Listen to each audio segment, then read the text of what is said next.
Shalom, selamat malam, Bapak Ibu saudara sekalian. Shalom, selamat malam.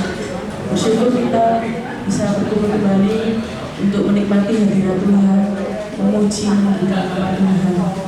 Mari kita menyanyikan lagu pribadi yang mengenal hatiku. Nanti dengan hormat kita tolong untuk Ibu Edi Ais Julian untuk membuka dalam doa.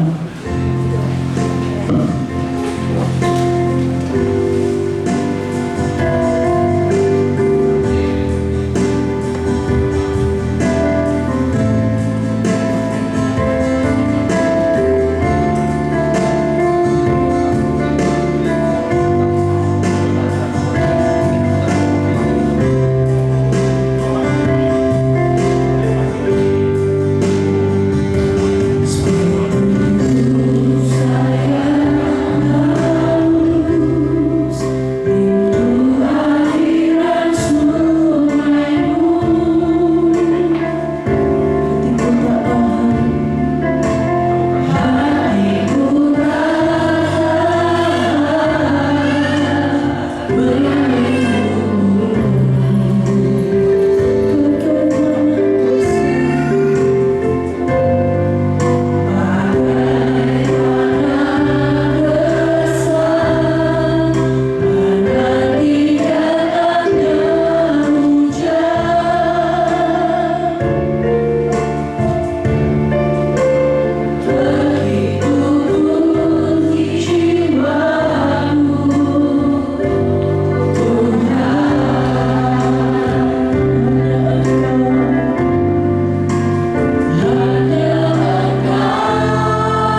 Tuhan, bersekutu dengan Tuhan.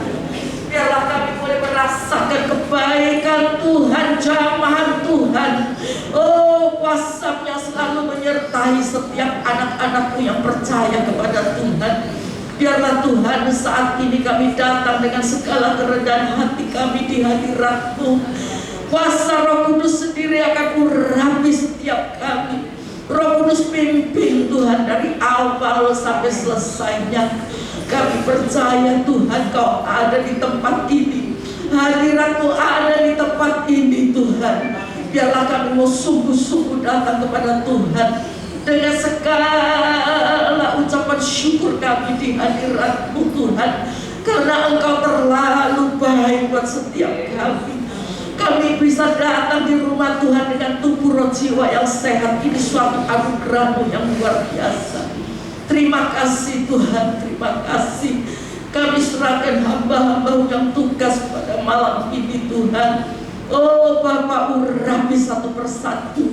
Kami percaya Tuhan, Kau pakai semua menjadi alat-Mu yang indah.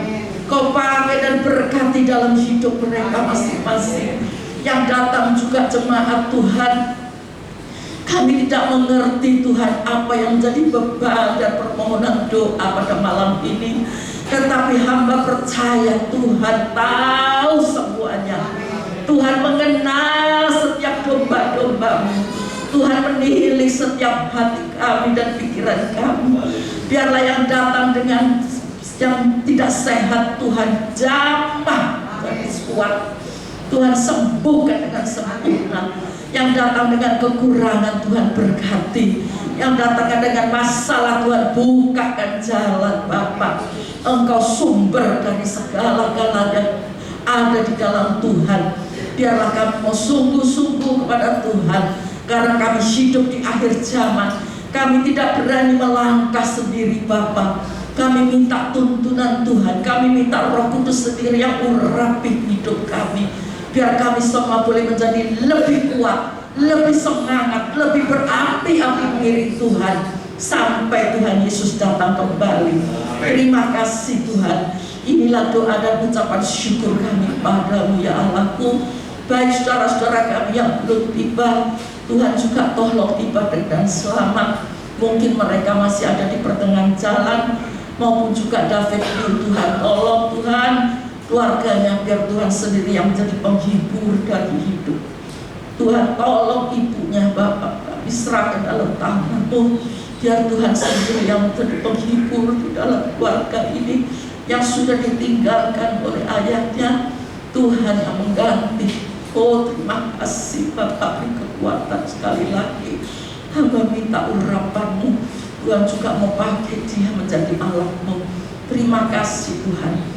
Inilah doa kami dan ucapan syukur kami kepadamu di dalam nama Tuhan Yesus Kristus yang mengasihi Tuhan dan diberkati sama-sama katakan amin. Haleluya. Mari kita nyanyikan lagu Roh Kudus Kau hadir di sini. Kita yakin Bapak Ibu Saudara, karena Roh Kuduslah tempat perlindungan kita yang menghibur kita di saat kita lemah. Tuhan Yesus mengirim Roh Kudus-Nya untuk membuat kita bersuka cita. Roh Kudus Kau hadir di sini.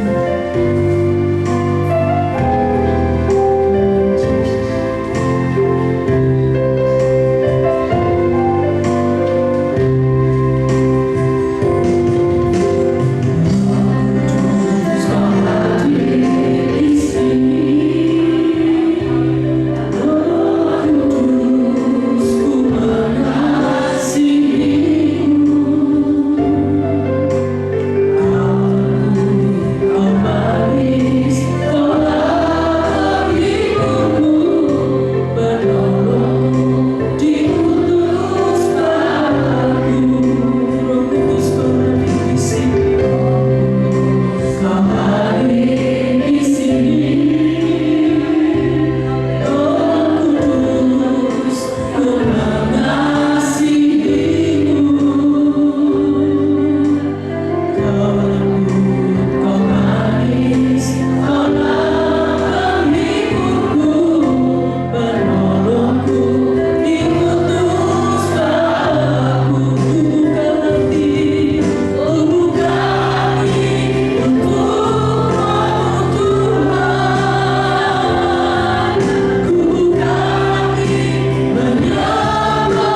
segala kebaikan yang Tuhan berikan kepada kami, sehingga malam hari ini jemaat-Mu Mandarin boleh berkumpul untuk memuji dan memuliakan nama-Mu Tuhan. Terima kasih Tuhan, terima kasih Bapa. Kalau sebentar kami akan mendengarkan firman, marilah Tuhan berbicaralah melalui hamba-Mu Tuhan, sehingga firman-Mu boleh tertanam dalam kehidupan kami, sehingga kami boleh mengaplikasikan kepada semua yang lain bahwa kami adalah anak-anak tebusan-Mu Tuhan. Terima kasih Bapa. Terpuji dalam nama-Mu Tuhan, segala puji dan hormat mulia hanya bagi Engkau. Dalam nama Yesus kami berdoa mengucap syukur. Amin.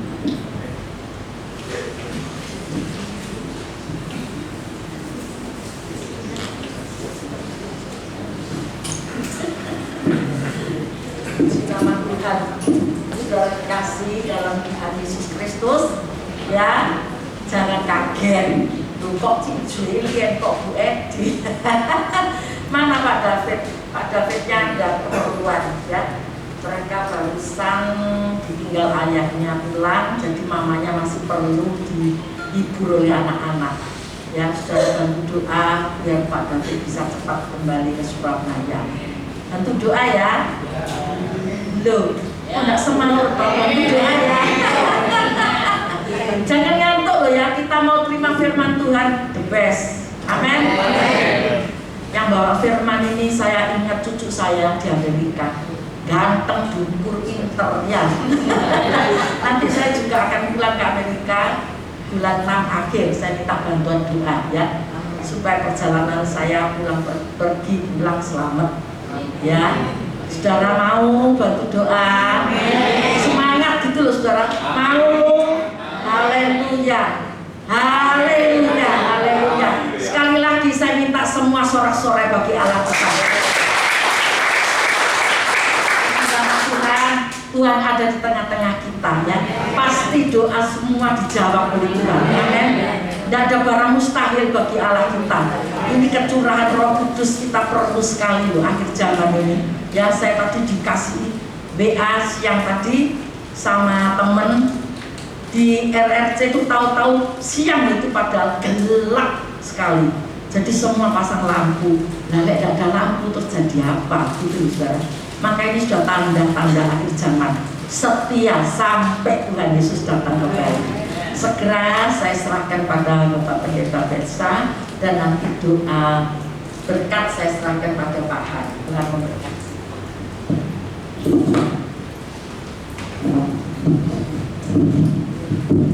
Puji Tuhan. Shalom.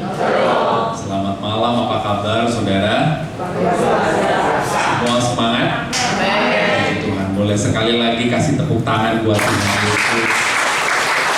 Doa kita semua dalam keadaan baik, sehat, sukacita, serta tetap terus semangat ya. Tadi seperti kata Bu Julian.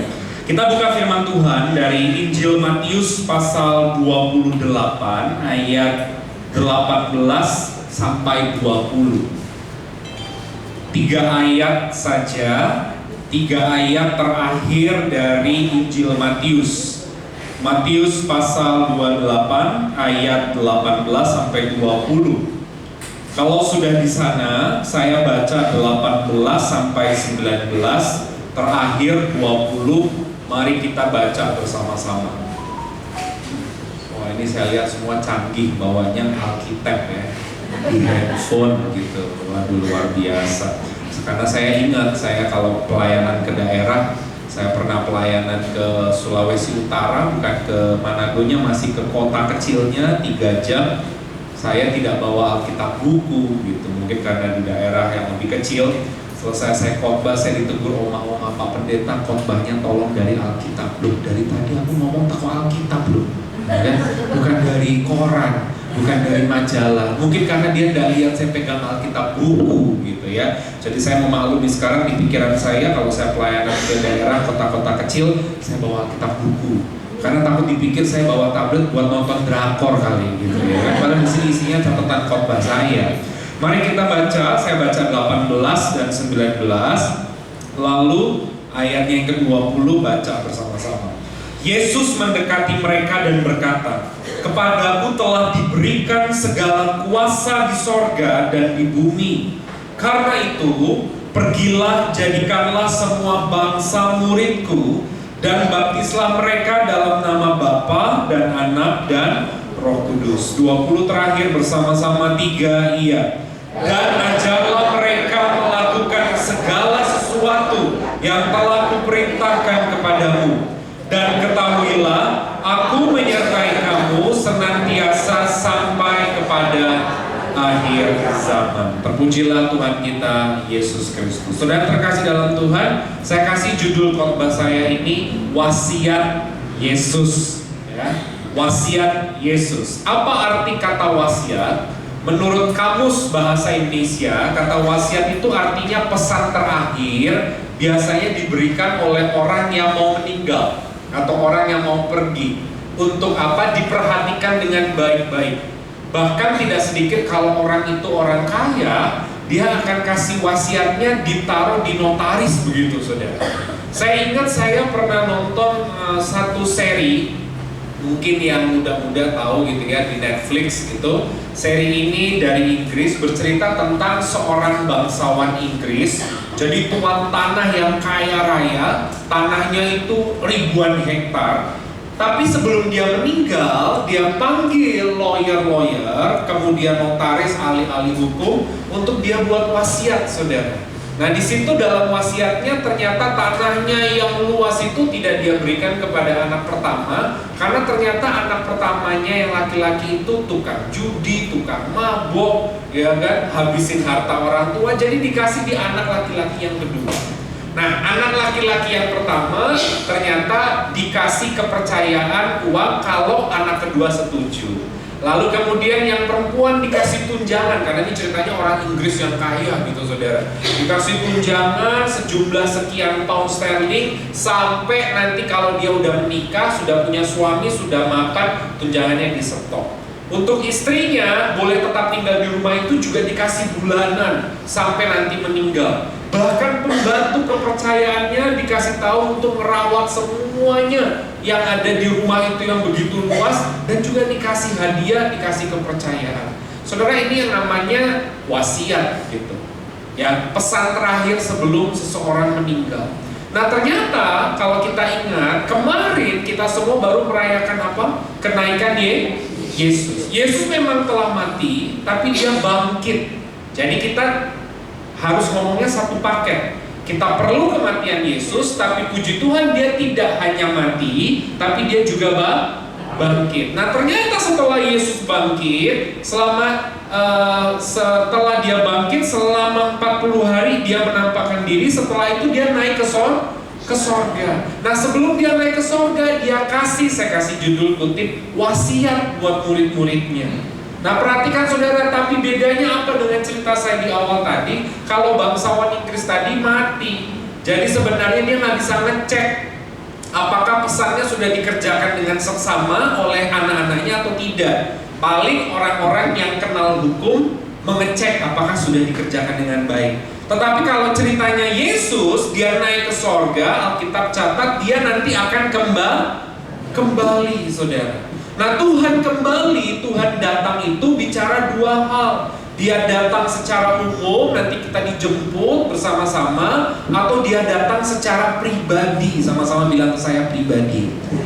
Tuhan datang secara pribadi itu artinya waktunya kita meninggal, saudara.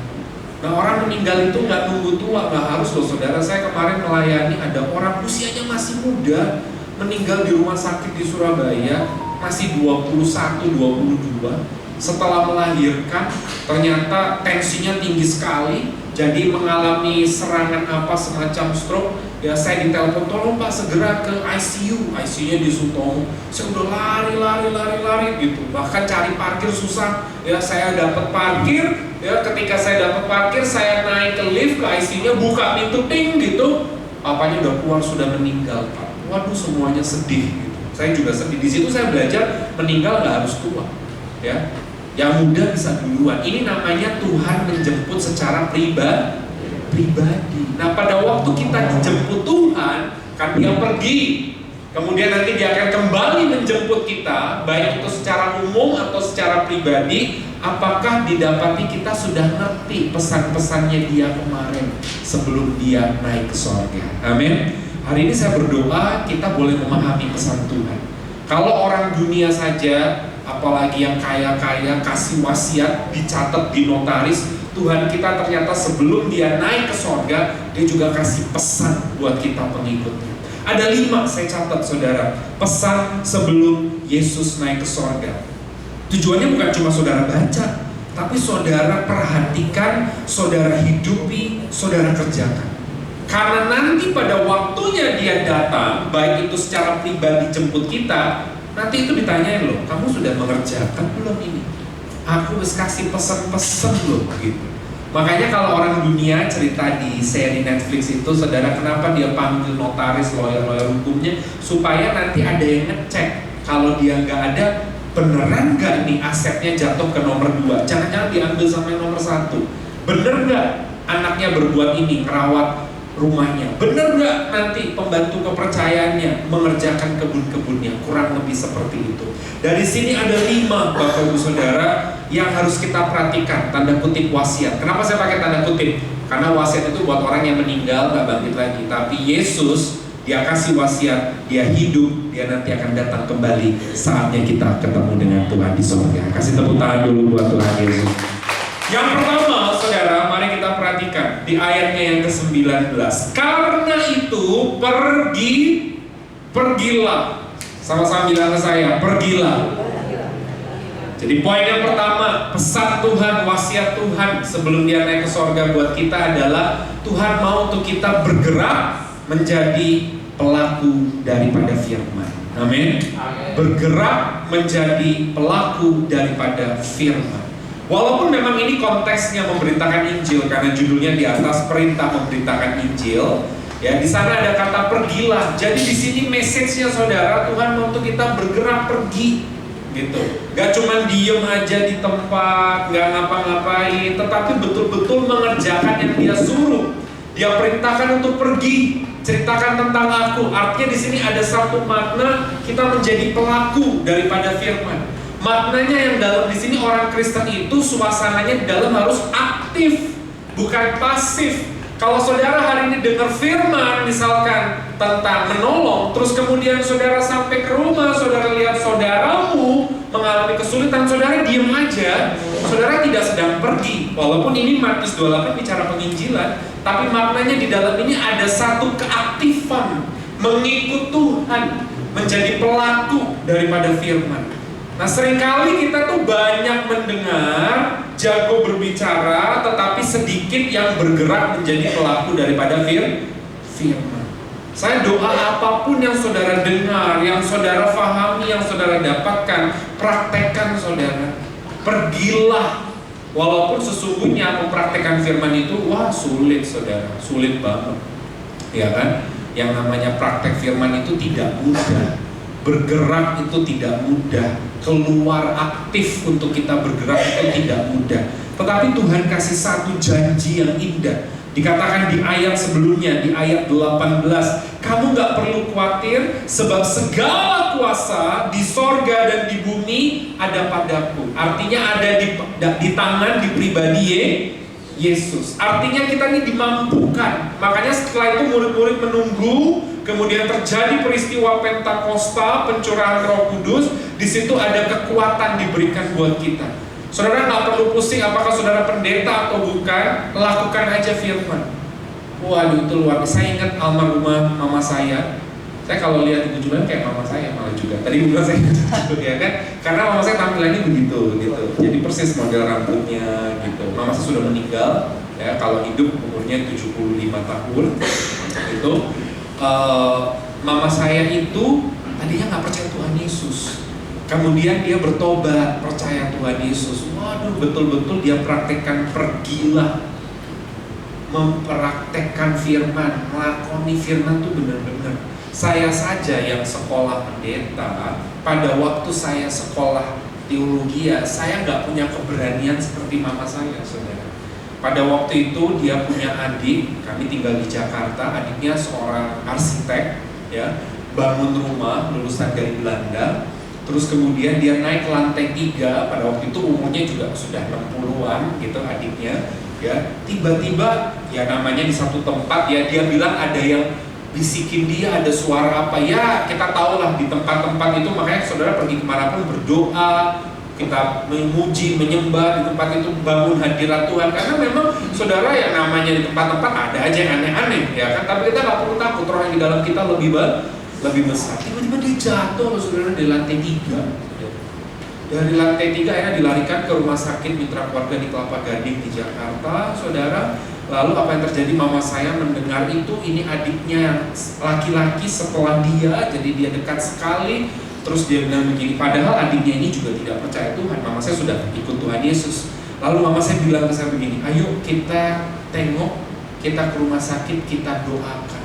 Saya bilang sama mama saya waktu itu, waduh ma, padahal saya sekolah teologi, ojo lama kok garai ribut tukaran ya kan. Orang dia nggak percaya Tuhan kok kita mau, maksudnya dia kepercayaan lain gitu. Mama saya tetap aja punya iman, bukannya hanya asal terobos. Dia bilang, masa kita mendoakan orang tidak boleh, kan ini niatnya baik. Mama saya luar biasa saudara, dia masuk rumah sakit, dia bilang langsung ada saudara-saudara yang lain, keluarga-keluarga lain bilang, boleh saya berdoa? Saya berdoa dalam nama Yesus ya, dia bilang begitu. Betul didoakan. Dokter pada waktu itu bilang ini kayaknya koma, karena dia pernah menangani kasus ada orang seperti itu jatuh dari ketinggian yang cukup tinggi, tidak bisa bangun, koma sekian lama langsung meninggal. Oh, mama saya disitu berdoa dan bilang, kamu percaya Yesus ya, kamu berdoa, aku berdoa. Mama saya hanya wanita biasa, bukan pendeta, saudara. Sama seperti bapak ibu saudara semua di sini, jangan ada yang merasa aku hanya orang biasa, tapi ada kuasa diberikan dalam dirinya, sehingga engkau dimampukan di situ, bukan karena engkau, tapi karena Tuhan. Mujizat terjadi di situ, mata saya terbuka. Loh, kok iso ya perempuan bukan pendeta, dulunya nggak percaya Tuhan, bisa bergerak mempraktekkan firman, mujizat kuasa Tuhan terjadi. Kita lakukan aja bagian kita. Kalau kita hari ini mendengar tentang mengampuni, kita mendengar tentang memberi menolong, kita mendengar tentang berdoa, kita mendengar tentang bergerak, lakukan bagian kita, pergi. Gak menengahi gitu ya kan, tapi bergerak aktif mengerjakan firman Tuhan. Itu yang pertama Bapak Ibu Saudara. Yang kedua, wasiat Yesus apa sih sebelum dia pergi? Tapi hebatnya Yesus kita, dia pergi untuk kembali, saudara. Bukan pergi seperti cerita bangsawan tadi yang hanya namanya dinisan tapi gak kembali-kembali. Yang kedua, perhatikan, karena itu pergilah, jadikanlah semua bangsamu murid. Sama-sama bilang ke saya, murid. Aneh ya, kata yang dipakai di sini murid, saudara. Tuhan tidak bilang jadikanlah segala bangsa di sini adalah penonton gitu, enggak. Tapi murid gitu. Bukan jadikanlah segala bangsa di sini adalah hanya sebagai pejalan kaki, enggak, tapi sebagai murid. Jadi Yesus menggunakan satu kata yang luar biasa.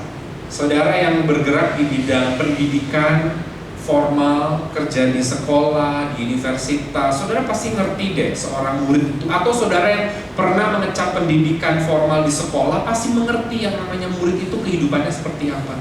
Jadi yang kedua, pesan Yesus adalah kita harus masuk dalam pemuritan. Katakan amin. Sama-sama bilang ke saya, pemuritan. Kan kita disuruh pergi, jadikan segala bangsa muridku. Bagaimana kita bisa menjadikan si A ini murid kalau kita sendiri belum murid, saudara? Itu tidak akan mungkin terjadi. Murid-murid Yesus sudah mengalami pemuritan, makanya mereka diperintahkan bergerak langsung memuridkan. Tapi yang mau saya ambil message-nya di sini adalah kata murid, saudara. Murid di sini artinya adalah satu proses, betul-betul ada proses di situ. Sama-sama bilang saya ada proses. Makanya ikut Yesus itu ada proses. Kalau saudara hari ini dalam kehidupan diizinkan Tuhan menghadapi masalah, Tuhan, aku udah berdoa, ya kan? Udah berdoa, berlutut, berdiri, jengking, guling-guling, kok Tuhan belum jawab. Proses. Murid sekolah gak ono sing sakdino, saudara, ya kan? Kalau saudara masuk sekolah minimal 1 tahun pelajar. Yang namanya murid baik itu TK, SD, SMP, SMA, ya. kuliah. Saya juga sekarang sedang ambil program studi lanjutan, saudara. Mau masuk ke tesis, saya juga agak puyeng-puyeng gitu, saudara, ya kan? Yang namanya murid itu harus belajar mendengar, saudara. Ya, diproses, saudara, ditegur. Yang namanya murid kan saudara sudah sekolah, makanya kan kita ngomong ke anak-anak yang sudah sekolah, loh, kamu kok mangannya sekono gitu, buang sampah sembarangan di sekolah nggak diajarin gitu. Di situ ada proses mendengar, dievaluasi, ada latihan, ada ujian. Sama-sama bilang saya ada ujian. Saudara, sini semua tampang-tampangnya adalah wajah yang penuh dengan ujian hidup gitu ya. Gitu ya, karena udah tiap hari gak apa-apa, saudara. Saudara seorang murid, ujian membuat saudara naik kelas. Saudara yang naik kelas berarti saudara siap dipercaya perkara yang besar. Hanya orang yang naik kelas, naik level, dewasa siap dipercaya perkara yang besar. Saya punya anak masih kecil, ya 9 tahun. Tidak mungkin saya percayakan kunci mobil. Nanti kalau dia sudah 17 tahun, baru bisa menyetir, ada SIM, saya percayakan kunci. Ya, saudara, anak kecil dipercayakan berdasarkan bagiannya. Nanti tambah umur lebih dewasa dipercayakan bagian yang lain. Untuk kita siap dipercaya perkara yang besar, mau nggak mau kita harus terus naik kelas di dalam Tuhan. Katakan amin. Seringkali yang ada kita hanya melihat orang lain, enak yuk jadi dia mujizatnya, wah kayak yang begini-begini. Nggak tahu bahwa orang itu sudah mengalami proses pemuritan, saudara. Betul-betul diproses, ditegur, dibentuk, dievaluasi. Makanya 2 Timotius pasal 3:16 bilang, Alkitab, segala tulisan yang diilhamkan Allah, maksudnya Alkitab dari Kejadian sampai Wahyu, tujuannya bermanfaat untuk mendidik saudara. Ini murid kan dididik, menegur saudara. Kalau saudara selama hidup dengar firman tidak pernah tertegur, hanya yang enak-enak di telinga, tanda tanya saudara. Kalau saudara pernah tertegur, pernah menangis ketika mendengar firman, merasa dijamah Tuhan dan akhirnya saudara bertobat, justru itu yang betul, saudara.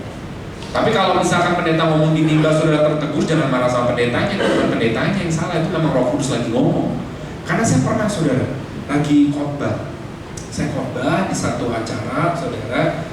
Saya menyampaikan begini, dunia ini semua serba instan, gitu. Bikin kopi instan, ya kan? Bikin, sekarang ada kereta cepat Indonesia Cina, Jakarta Bandung, ya kan? Cepat itu saudara, ya kan? Jakarta Bandung biasanya naik kereta 2 jam, ini cuma 3 jam, ini cuma 45 menit. Sekarang bikin semua instan, ya kan? Kopi, bubur, apalagi masak, ya rumah tangga yang baru menikah nggak bisa masak nggak apa-apa, beli sachetan, bikin nasi goreng juga, ya kan? Tiap hari blenek gitu, ya kan? Ono sachetannya saudara. Ya kan, saya ngomong semua serba instan, jadi sulit diproses. Sampai-sampai juga nggak pernah sekolah tiba-tiba dapat ijazah.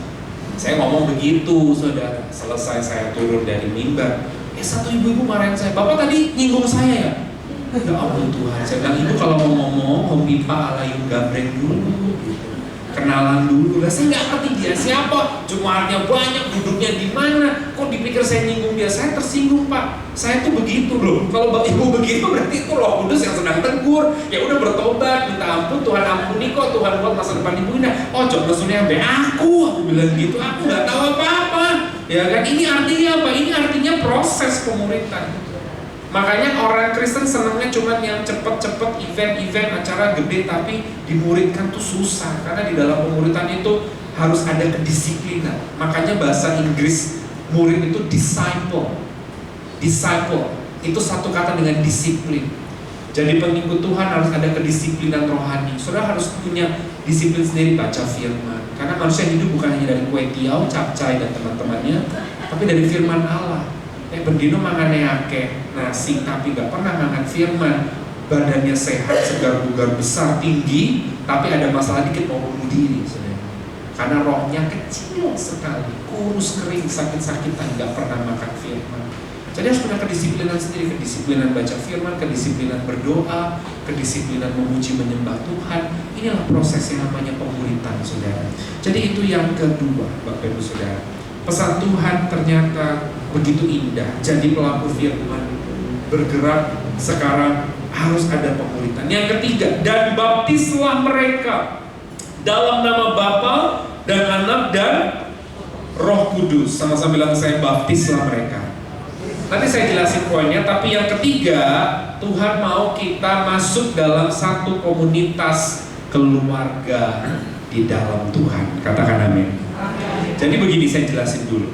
Setelah diberitakan tentang Yesus, ya, masih dikasih waktu hidup, harus memang dibaptis, saudara. Ya, baptis itu apa sih? Sederhananya saja, baptis itu tanda bahwa saudara sudah masuk menjadi satu komunitas yang baru, ada di organisasi yang baru yang namanya keluarganya Allah. Amin. Ini namanya baptis, dari kata baptiso, gitu ya kan, saudara. Ya, itu artinya dimandikan. Ya, kalau kemudian ada yang bilang, terus Pak, ngomong di ICU gitu, udah mau mati, udah sesek gitu, terus dia percaya Yesus tuh apa harus kita guyur gitu? Saya bilang ya nggak harus, tapi kalau memang dia dikasih kesempatan hidup, masih bernafas, bisa dibaptis, ya memang sebaiknya dibaptis. Tapi intinya baptisan ini adalah apa? Jadi dibaptis itu perlu kalau kita dikasih waktu hidup sama Tuhan, sudah bertobat, ya melangkah memberi diri dibaptis. Ini tanda kita masuk berpindah dari keluarga dunia menjadi keluarganya Allah. Faham ya sampai di sini? Nah, message yang mau saya bagikan bukan tentang baptisan, karena itu bagian dari gereja masing-masing untuk memberitakan pengajaran tentang baptisan. Tapi intinya di dalam baptisan itu adalah tanda kita masuk ke dalam satu komunitas keluarganya Tuhan. Katakan amin. Makanya penting saudara untuk masuk dalam satu komunitas. Saudara tidak akan bisa berbuah kalau saudara tidak tertanam. Mana ada anggur keluar jadi anggur, jeruk jadi jeruk, kalau bijinya cuma dibawa-bawa keliling dari Wonokromo, muter, ya kan, apalagi nanti dibawa ke Amerika, ya begitu, misalkan kemana, ke Jepang, ya nggak akan bertumbuh gitu. Tapi biji itu harus ditanam, gitu, tertanam. Makanya saudara yang hari ini hadir di sini, saya angkat jempol. Ini salah satu bentuk saudara tertanam dalam satu komunitas. Saudara dengar firman setiap Jumat, saudara ibadah di satu tempat, ya di sini, saudara. Di mana aja, yang penting itu adalah gerejanya Tuhan. Tapi saudara tertanam, ada komunitas, ya, ada orang-orangnya Tuhan yang menjadi lingkaran sekelilingmu, saudara. Ini penting, komunitas keluarganya Tuhan yang membuat engkau akhirnya bisa tertanam, berakar, bertumbuh, dan akhirnya berbuah, saudara. Perhatikan sekelilingmu, komunitasmu. Cek saja hari ini saudara, apakah komunitasmu itu adalah orang, inner circle-mu itu adalah orang yang sudah kenal cinta Tuhan belum? Karena itu kan mempengaruhi kehidupan. Saya pernah berkhotbah di sebuah kantor BUMN di Jakarta. Ya, setelah selesai saya berkhotbah, tiba-tiba ada satu laki-laki ke depan minta didoakan. Dia stres berat wajahnya, gitu ya. Kalau sudah pergi ke Jepang, ke Korea, gitu, pekerja-pekerja di sana tuh ya tegang. Bahkan orang Jepang itu banyak yang bunuh diri, orang Korea juga, karena begitu ketatnya persaingan di dalam dunia pekerjaan, saudara. Nah, laki-laki ini tampaknya seperti itu, Kristen, tapi kok mukanya kayak penuh beban berat gitu, gak mau sukacitanya gitu. Ternyata betul dia bercerita bagaimana dia disikut, difitnah, dijegal, gitu. Banyak loh orang Kristen yang ngalamin seperti itu, tapi beda, ada orang yang wajahnya kusut, ada yang wajahnya walaupun di tengah penderitaan, saudara, dia tetap bisa smile dan tersenyum. Amin. Ya kan, akhirnya saya tiba-tiba Roh Kudus taruh dalam hati saya, cuma tanya. Saya bilang, Pak, saya boleh tahu nggak? Memang dia umurnya di bawah saya, belum menikah gitu. Saya boleh tahu tidak 5 orang yang paling dekat dalam hidupmu itu siapa? Kita bisa punya 5 orang yang paling dekat dalam hidup saudara akan menentukan saudara keluar itu seperti apa. Ya, bebas, bisa orang tua, bisa teman. Ternyata nomor 1 pacar dia, nomor 2, 3, 4, 5 teman. Pacarnya bukan orang percaya, temannya nomor 2, 3, 4, 5 juga bukan orang percaya. Akhirnya saya bilang, pantes kon koyong ini gitu. Kenapa? Bukan berarti kita nggak boleh berteman dengan semua orang. Boleh, kita harus berteman dengan semua orang. Tapi orang yang sangat dekat dengan dirimu, inner circle-mu, pastikan orang yang kenal Tuhan. Karena engkau mau nggak mau akan tanya pendapat sama orang itu. Kau akan WA tiap hari, teleponan tiap hari, curhat, ngobrol, video call. Kalau mereka nggak kenal Tuhan, seandainya ada masalah kita bilang, aduh ya Allah, ya aku kok di kantor difitnah. Yang kita ngomong begitu, yang mendengarkan nggak kenal Tuhan, dia akan bilang, kok difitnah, fitnah balik. Gitu, ya. Tapi kalau yang dengar itu anak Tuhan, diam aja. Kalau Tuhan udah buka pintu, tidak akan ada yang bisa tutup. Kalau Tuhan tutup, gak ada yang bisa buka. Kalau udah berkatmu gak akan kembali. Beda kan saudara? Dan kalau kita punya komunitas keluarga Tuhan, orang-orang yang terdekat itu diibaratkan seperti mereka mengelilingi kita. Jadi kalau kita miring dikit, mereka akan ngingetin, kamu kok pacaran ya sama suami orang itu, bojone wong. Oh iya, aku salah, balik lagi. Loh kok kamu ngambil duitnya perusahaannya? Oh iya, aku salah, balik lagi. Makanya penting ini bicara, selain bicara dibaptis dalam arti doktrin, saya nggak akan bahas itu karena itu bagiannya gereja. Tetapi dibaptis ini artinya kita masuk dalam satu komunitas keluarganya Tuhan. Makanya jangan pernah jauhkan dirimu dari pertemuan-pertemuan komunitas, pertemuan-pertemuan ibadah. Miliki komunitas yang mengelilingimu itu anak-anaknya Tuhan, supaya engkau tahu ke depannya ini seperti apa. Kita sebagai manusia ada kalanya lemah loh. Yohanes Pembaptis saja yang sudah menggebu-gebu saudara, bisa di akhir-akhir hidupnya tuh dia imannya lemah juga. Makanya dia bilang, coba tanyakan apakah kamu itu betul Mesias. Perhatikan saudara, dari situ kita bisa tahu bahwa semua manusia ada kalanya imannya lagi lemah, ya, ada pergumulan di kantor, ada masalah di keluarga. Tapi waktu saudara ada di komunitas yang benar, anak-anaknya Tuhan, saudara bisa tetap maju, bangkit, dan terus bergerak, berjalan bersama dengan Tuhan. Tepuk tangan dulu buat Tuhan Yesus. Amin. Itu yang ketiga. Yang keempat, Bapak Ibu Saudara, mari kita perhatikan di ayat yang ke-20. Dan ajarlah mereka melakukan segala sesuatu yang telah kuperintahkan kepadamu. Jadi ceritanya habis Tuhan Yesus ngomong begini, Kisah Rasul mencatat dia terangkat ke sorga. Murid-muridnya kemudian melihat dia naik dan ditutup awan, tidak terlihat lagi. Jadi ini betul-betul tanda kutip ya, wasiat Yesus, pesan terakhir. Kenapa saya pakai tanda kutip? Karena wasiat menurut Kamus Bahasa Indonesia, pesan yang disampaikan orang yang mau meninggal dan gak kembali lagi. Nah Yesus itu akan kembali, makanya dia kembali, nanti ditanya, udah dengar belum kamu messageku? Lali aku Tuhan, dah selama ini kamu ngapain aja gitu. Yang keempat, perhatikan di sana ada kata-kata dan ajarlah. Sama-sama bilang ke saya, belajar. Jadi kehidupan orang Kristen adalah kehidupan belajar terus menerus. Amin. Saya mau tanya, kata Kristen ada di Alkitab gak saudara? Yang bilang ada boleh angkat tangan. Kata Kristen yang bilang gak ada boleh angkat tangan. Nah, bingung angkat kaki.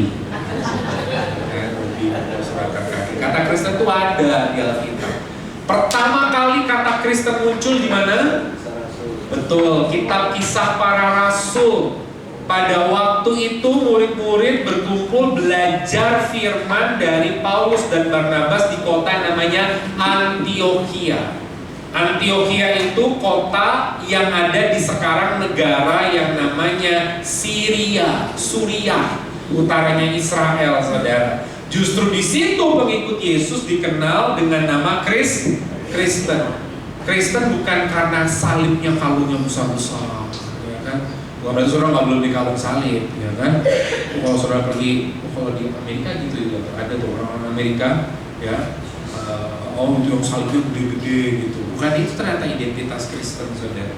Tetapi disebut Kristen karena mereka berkumpul belajar tentang firman. Penting loh saudara, belajar tentang firman. Makanya tadi mendengar firman, belajar terus menerus saudara bertumbuh dalam kebenaran firman sehingga hidupmu berbuah. Amin.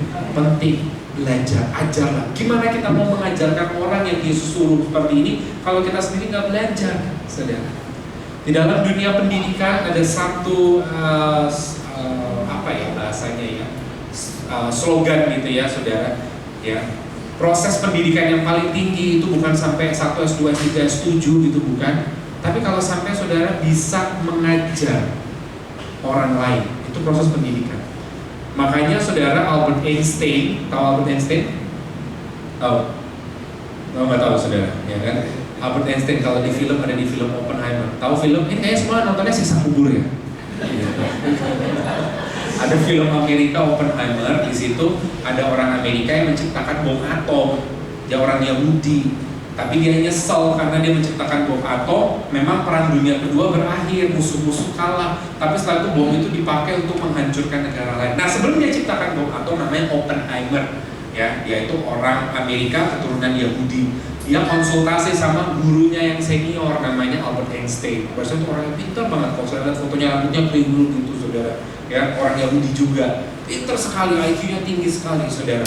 Nah, Albert Einstein itu pernah punya omongan begini. Kamu kalau tidak bisa menjelaskan omongan ke nenek-nenek di pinggir jalan, meskipun kamu S3, tapi ngomong bulet kayak gitu, kok dia nggak pinter asli gitu. Oh iya ya, bener juga gitu. Artinya kalau kita sudah sampai di level mengajar, ya berarti kita sendiri juga harus belajar sampai matang lotok baru, gitu saudara. Ya kan? Makanya Tuhan mau untuk kita belajar firman, menghidupi sampai kita bisa ngajarin orang. Itulah sebabnya di dalam kekristenan ada istilah mentor. Saudara tidak hanya punya kakak rohani, bapak rohani, ibu rohani, tapi suatu hari saudara harus punya anak rohani, adik rohani yang saudara omongin, ayo, iya tante, iya om, mungkin secara panggilan bukan darah, tapi aku gimana nih, gak apa-apa, percaya Tuhan baik, maju terus. Ya aku diputusin pacar mau bunuh diri, bentar, masa diputusin bunuh diri, ya kan? Tuhan punya rencana yang indah dalam hidupku, karena dia udah menghidupi firman, dia bisa ngajarin firman ke orang lain, saudara. Makanya kita harus sampai ngotok banget firman Tuhan, belajar, baru kita mau gak mau akhirnya bisa mengajar. Saya begitu, saya punya anak yang nomor 1, padahal saya udah lulus sekolah, tapi tiap kali dia ujian, aku yang mau belajar. Gak apa-apa sih kalau pelajarannya udah mulai Mandarin, makanya saya salut yang bisa Mandarin, ya kan. Begitu dia ini mau ujian, terus dia buka, ini Mandarin, itu tulisan apa nih? Aku bilang begitu, ya kan. Luar biasa, akhirnya saya belajar lagi semua. Untuk zaman sekarang bisa tak pakai foto, coba tak artiin, oh ini artinya begini, bacanya begini. Sampai saya sendiri paham, baru saya ajarin dia, saudara. Suruh dia belajar sendiri sampai besok gak kelar-kelar, saudara, ya kan. Artinya firman Tuhan itu begitu kamu harus bertumbuh dalam pengajaran, mengerti banget firman Tuhan, mau gak mau terus belajar, baru kau bisa sampai mengajarkan orang. Itu yang keempat. Yang kelima, yang terakhir, saudara, sebelum Yesus naik ke surga, pesannya begitu indah. Dia bilang, dan ketahuilah, selain aku yang pegang segala kuasa, aku menyertai kamu senantiasa sampai kepada akhir zaman. Yang kelima, pesan Tuhan terakhir, mari berjalan melangkah dengan iman, sebab aku menyertai kamu. Katakan amin. Amin. Kenapa saya kasih judul poin kelima, melangkah berjalan dengan iman? Karena Yesus nggak kelihatan lagi secara mata fisik. Bayangkan jadi murid-murid Yesus, setiap hari ketemu Yesus, wena, ya kan? Oh Tuhan, buat mujizat dong, gitu. Yang sakit sembuh, yang lumpuh berjalan, yang buta melihat. Ojo kewalik, yang buta berjalan, gitu, bukan. Yang buta melihat, gitu. Melipat gandakan makan, berjalan di atas air, meredakan angin ribut. Tiba-tiba Yesus naik ke surga, nggak kelihatan lagi, saudara. Ini namanya perjalanan iman, ya kan? Biasa aku lihat Yesus, sekarang dia nggak ada. Yesus bilang, aku tetap menyertai kamu, tapi sekarang pesannya kamu masuk dalam perjalanan iman. Berapa banyak di antara kita seperti itu? Tuhan, aku udah berdoa, ya kan? 7 turunan, 8 tanjakan, 9 tikungan, 10 kali ngerem, Tuhan kayaknya nggak dengerin. Tuhan adakah? Gitu. Berapa banyak di antara kita pernah seperti itu? Beneran tidak Tuhan ada? Saking udah berdoa lamanya tidak dijawab Tuhan. Bukan Tuhan tidak ada, bukan Tuhan tidak mendengar, tapi Dia sering mengizinkan itu supaya engkau menghidupi perjalanan iman dengan Tuhan. Perjalanan iman dengan Tuhan itu luar biasa, dan saya sering menghadapi seperti itu, saudara. Hidup saya, kalau cerita isinya cuma kesaksian gitu. Saya betul-betul, saudara, saya pernah cerita saya ada satu kebutuhan, ada satu hal apapun, sampai detik terakhir tidak ada jawaban. Tapi saya tidak membuat saya takut gitu. Tuhan menjawab, menyertai. Di detik terakhir Tuhan jawab. Waduh, itu perjalanan iman tuh luar biasa. Contoh yang paling sederhana aja gitu. Saya pernah, saudara, saya bilang sama istri saya, bukan kami nggak ada uang, ada. Saya bilang, karena waktu itu saya mau ke Jakarta, saya bilang sama istri saya, nanti pulang gereja kita beli beras ya, gitu. Beli beras, oke, beli beras yang kecil aja. Pada waktu itu beras lagi langka, saudara. Yang kecil saja, karena daripada banyak, kita mau keluar kota, kami mau keluar kota 3 minggu. Saya ke Malang, pulang ke Jakarta. Besoknya saya ngomong gitu, saudara. Saya nggak bikin status saya mau ke supermarket ya guys, nggak ada. Tiba-tiba tuh ada orang telepon saya gitu. Saya lagi khotbah begini, Selesai, ya saya masih 2 kali khotbah, ada yang telepon. Padahal sebelumnya saya lagi bincang sama istri saya bilang, yang hati-hati loh, kalau ada orang telepon nanya alamat dan nama, jangan langsung diiyakan. Takutnya itu penipu, betul? Nanti, apakah benar dengan Ibu Rudia? Alamatnya di Jalan Anggrek, ya. Ibu di rumah tidak? Dia langsung satron di rumahnya, ya kan? Jadi orang itu telepon, halo dengan Pak Belsan, benar alamatnya di sini. Saya jawabnya jadi seperti orang bego gitu, hah? Oh, hah? Dia bilang gitu. Saya nggak jawab, saya matikan. Dia telepon lagi, benar dengan Pak Belsan? Hah? Saya nggak berani jawab, saya takut salah. Saking dia jengkel lah, sudah dia kirim foto, ini nama Belsa, alamat ini, nomor telepon, benar tidak? Baru saya tanya, ini benar nggak penipu? Enggak dong, ini dia ngirim barang. Ternyata intinya singkat cerita dia ngirim beras, saudara. Dan saya pikir saya luar biasa Tuhan tuh, perjalanan iman tuh dari hal kecil sampai hal besar tuh Tuhan bisa. Dia ngirim beras ke rumah. Dan akhirnya saya nggak tahu kan, saudara, Tuhan tuh baik, Tuhan kirim saya beras, Tuhan kirim beras. Saya nggak tahu siapa. Terus saya bilang, Pak, tolong pindahkan berasnya di belakang sepeda anak saya. Terus dia bilang gini, Pak, badan saya kecil, Pak, ini berasnya 25 kilo. Saya kaget lagi. Saya mau beli beras 3 kilo, Tuhan kirim 25 kilo. Saya tanya, yang kirim siapa? Siapa? Dia jawab, Angga. Ya kan? Rangga. Saya nggak punya teman Rangga, istri saya nggak punya kenalan Rangga. Saya pikir ini Rangga pacarnya Cinta ya. Apa dengan Cinta? Yang ketawa ngerti, ya nggak ketawa ya nggak apa-apa udah, ya kan. Saya pikir ya udahlah nggak apa-apa, ya kan. Dia sering PHP tapi dia tanggung jawab kasih beras. Itu cerita di film, saudara, ya kan. Ya kan. Saya pikir waduh Tuhan tuh luar biasa. Jadi hidup kita tuh memang akhirnya tidak bisa melihat Yesus secara fisik, ya kan. Oh Tuhan Yesus, kita peluk dia, nggak iso. Tapi kita diizinkan supaya menjalani perjalanan iman. Kalau hari ini doamu belum dijawab, jangan putus asa, jangan putus harapan, jangan menyerah. Tuhan mau kita terus melangkah dengan iman. Ingat, waktu yang Tuhan tepat. Cara Tuhan itu ajaib. Dia sanggup menolong menjawab semuanya indah pada waktunya. Tepuk tangan buat Tuhan Yesus. Mari kita tundukkan kepala dan kita berdoa. Terima kasih Tuhan untuk firman yang mengingatkan kami. Sebelum Kau naik ke surga, Kau memberikan satu pesan terakhir kepada para pengikut-Mu. Kemudian Kau naik, awan menutupi Engkau dan tidak terlihat. Namun malaikat muncul dan berkata, tidak perlu khawatir, Yesus yang naik ini suatu hari nanti akan datang kembali. Baik itu secara umum sehingga kita semua mengalami pengangkatan, ataupun secara pribadi saat kita dipanggil meninggal. Itulah waktunya Tuhan jemput kita. Tetapi dari situ kami diingatkan, ketika berjumpa dengan Tuhan, sudahkah kami semua ini mengenal, memperhatikan pesan terakhir? Kau sampaikan pesan, pergilah, artinya jadilah pelaku firman, bergerak, lakukan, ada keaktifan di situ. Jadikanlah segala bangsa muridku. Sebelum memuridkan orang, kami mau masuk dalam satu pemuritan, ada proses, ada latihan, ada ujian, ada kenaikan kelas. Baptislah mereka, kami dibaptis, artinya masuk ke dalam satu komunitas keluarganya Tuhan. Kami rindu ada di komunitas orang-orangnya Tuhan, orang-orang percaya, sehingga di akhir zaman ini kami siap, iman kami semakin dikuatkan, kami tidak melenceng dari jalurnya Tuhan. Kami rindu terus-menerus belajar.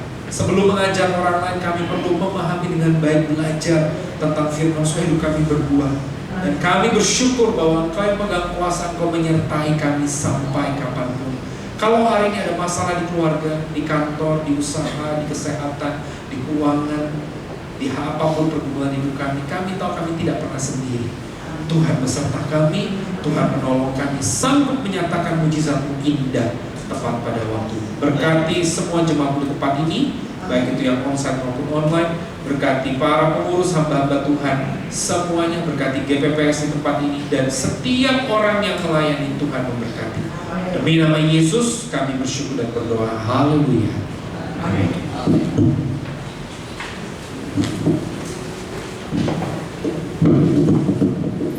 Mari kita bangkit berdiri. Berada dalam satu. Kami bersyukur pada malam hari ini Bapa, Engkau hadir dan melalui hamba-Mu Engkau memberikan wasiat kepada kami jemaat Mandari supaya dapat melakukan wasiat yang Tuhan sudah berikan, yang sudah kami dengar pada malam hari ini melalui hamba-Nya. Dan Roh Kudus memampukan kami memberikan kekuatan sehingga kami dapat melakukan apa yang Tuhan wasiatkan kepada kami malam ini. Engkau berkati hamba-Mu yang sedang menyampaikan kebenaran firman Tuhan. Mereka juga ada keluarga, ada kebutuhan. Tuhan berkati. Berkati juga jemaat Madani, mereka juga ada keluarga. Tuhan juga memberkati dalam pekerjaannya, usahanya, apa yang diperbuat oleh anak-anaknya, menantunya, cucu-cucunya. Tuhan buat berhasil.